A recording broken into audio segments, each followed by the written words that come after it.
Dia datang ke saya dengan, kalau saya memakai pendekatan medis, diagnosisnya adalah konstipasi. Dan saya langsung bertanya ke pasien, dan riwayat keluhannya adalah keluhan ini dulunya tidak ada, baru mulai ada sejak melahirkan anak tiga bulan yang lalu. Jadi dia hanya muncul sesudah melahirkan, ya, 3 bulan yang lalu. Pasien mulai mengeluhkan jarang buang air besar dan per minggu cuma BAB-nya seringkali cuma 2 kali. Tapi kalau dia maksa makan banyak buah-buahan bisa sampai 3 kali. Dan konsistensi fesesnya tidak keras tapi lunak, ya. Namun meskipun lunak, dia sulit untuk didorong dan dikeluarkan.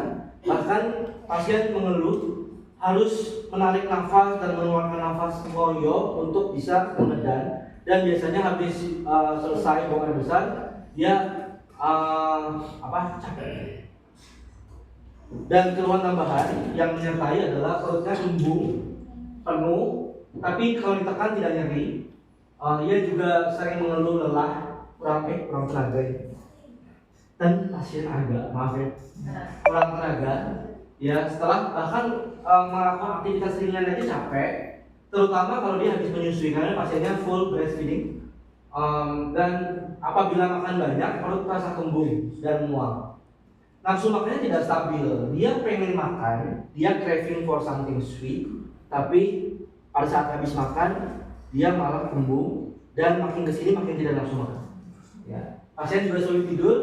Sulit tidurnya juga karena memang dia harus bangun karena masih breastfeeding dan merasa stres kewalahan karena harus mengurus anak bayi dan juga harus mengurus 2 anak yang lain. Riwayat melahirkannya melalui pervaginam, anak ketiga, tapi persalinannya sulit dan melelahkan. Ya, saya tidak tahu jelas kenapa sulit melelahkan.